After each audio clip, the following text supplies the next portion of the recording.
On je svakom zadatku pristupao potpuno individualno i nema elemenata koji bi se mogli prepoznati kao ponavljanje već nečega ranije riješenog. Potka je zapravo idejna, a svodi se na fantastičnu upornost na izvrsnosti. Po tome je on i rodonačelnik onoga što popularno nazivamo Zagrebačkom arhitektonskom školom.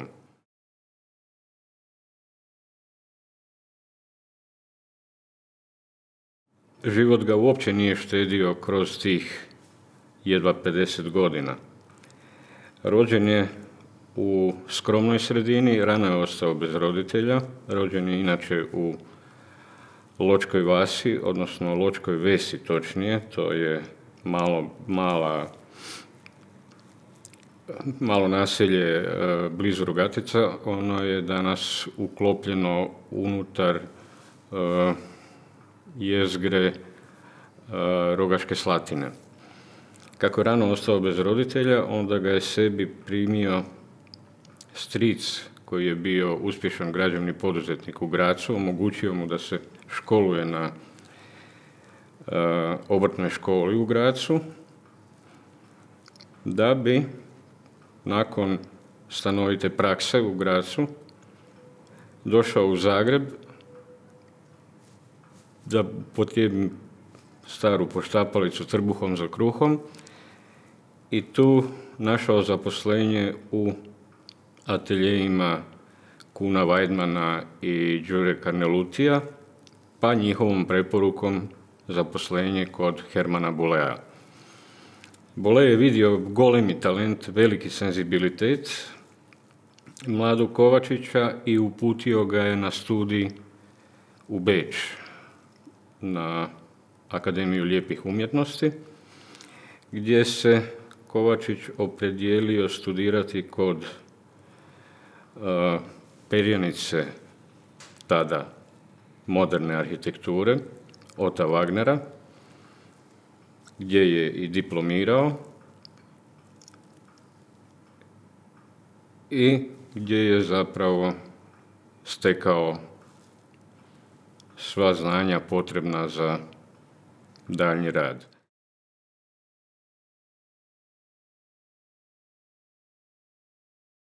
Po povratku sa studija zapravo je teško preživljavao, teško je nalazio posao. U jednom trenutku se udružio sa arhitektom Josipom Markovićem, to je bilo između 1902. i 1904.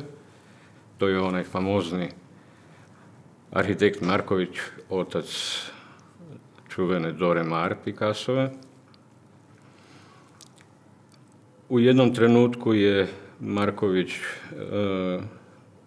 sputan skučenošću tadašnje sredine odlučio potražiti novi život u novom svijetu, otišao u Ameriku, čak je zvao Kovačića za sobom, napravio karijeru u Južnoj Americi. Međutim, Kovačić je jednom neobičnom upornošću odlučio svoj radni vijek posvetiti Zagrebu.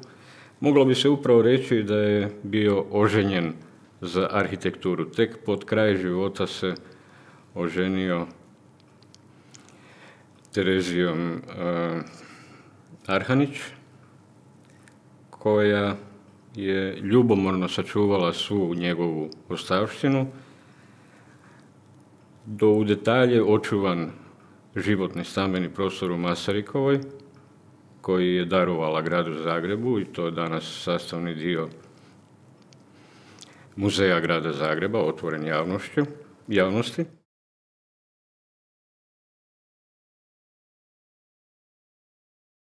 Utemeljuje burzu, tražio je adekvatan prostor, raspravljalo se o, recimo, Streljani, današnjem kinu na Tuškancu, o mogućnosti da se za tu svrhu adaptira čak i dio umjetničkog paviljona.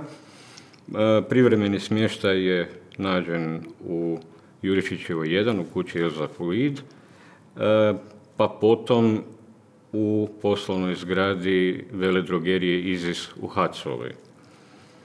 Već 1920. Odlučuje se o gradnji vlastite ozbiljne zgrade, to je ova današnja, i odbor za gradnju nove zgrade kupuje parcelu broj 1 u tadašnjem novom dijelu grada, istočno od Raškovićeve, koji se u tim poratnim godinama kreće intenzivno izgrađivati, premda je planiran još davne 1905. I inicijativni odbor za gradnju poziva 6 arhitekata na preliminarne dogovore oko raspisivanja natječaja za arhitektonsko rješenje novogradnje. Među pozvanima, odnosno nabrojat ću pozvane arhitekte, bili su tu naravno visoko vrednovani domaći arhitekti, Kovačić, Ignjat Fišer, Aladar Baranjaj, Lazo Dunđerski, malo manje poznat, bolje rečeno zaboravljen arhitekt epohe, i Bruno Bauer, ali i Jože Plečnik koji se nije odazvao natječaju. Natječaj je proveden sa 5 spomenutih.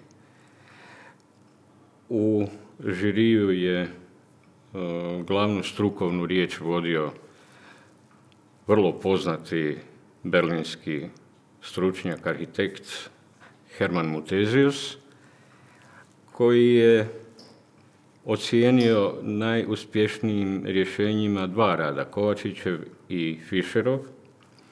Međutim, prednost je dao Kovačićevom upravo zbog prijedloga kako riješiti dveri, ulaz u tada Novi Zagreb.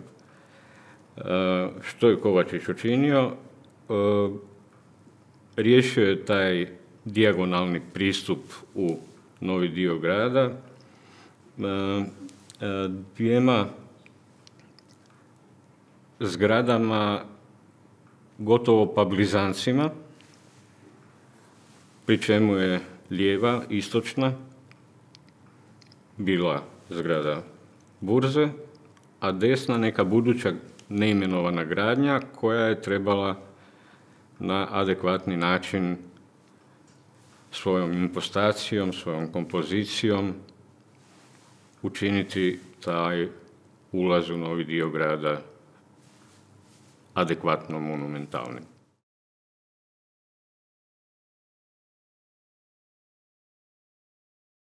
Od natječajnog projekta pa do konačnog projekta i realizacije osnova njena je pretrpjela niz poboljšanja i naravno promjena. To je isto tako jedna od karakteristika, jedno od obilježja Kovačićeva rada. On je bio neumorni stvaratelj koji je permanentno insistirao na sve boljem i boljem kako prostornom rješenju, tako i u oblikovanju. Zgrada ima ovakav, mogli bismo to čak reći, neoklasičan rukopis na vanjštini iz čitavog niza razloga. Prvo zbog teme. Jedna takva institucija koja se bavi poslovanjem, koja se bavi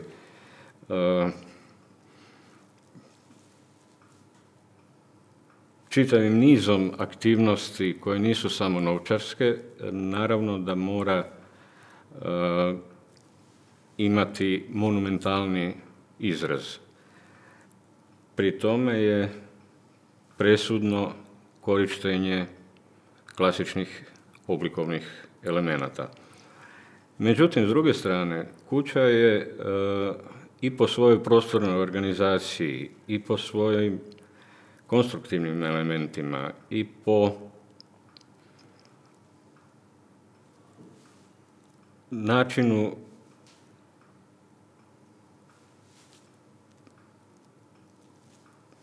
ukupnog svojeg egzistiranja isključivo moderna. Ne odnosi se to samo na armirano-betonsku kupolu kojom je natkrivena glavna burzovna dvorana za poslovanje vrijednosnim papirima.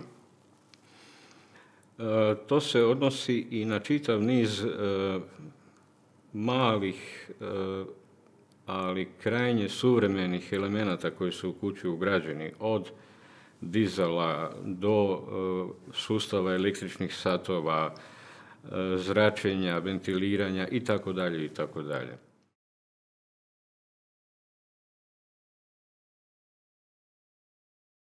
Kovačić je naravno autor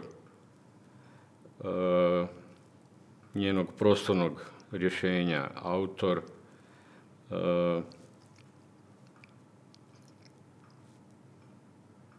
čak i oblikovanja u generalnom smislu. Međutim, opremanje zgrade je djelo njegovog nasljednika Huga Ehrlicha. Dakle, sve završne obrade u enterijeru,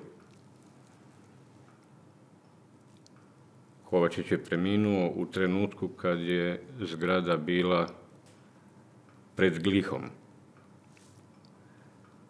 Odnosno, poziv na glihu je dobio praktično na samrtnoj postelji. Gliha, to je današnjim rječnikom robau.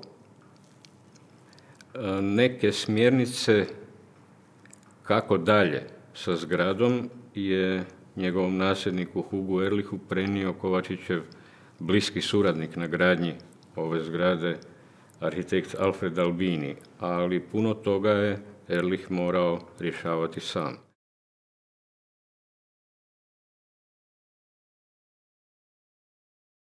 Ja bih to nazvao virtuoznom kompozicijom u trećoj dimenziji.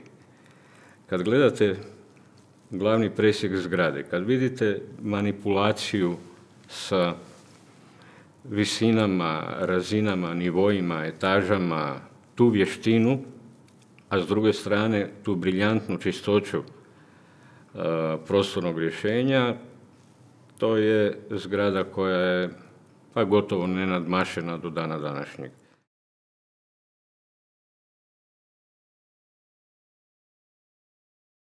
Od malih ljepota je možda najprivlačniji taj izbor električnih satova, razmještenih posvuda po zgradi, koji dan danas besprijekorno funkcioniraju, a svaki je drugačije dizajniran. Još jedna sitnica koja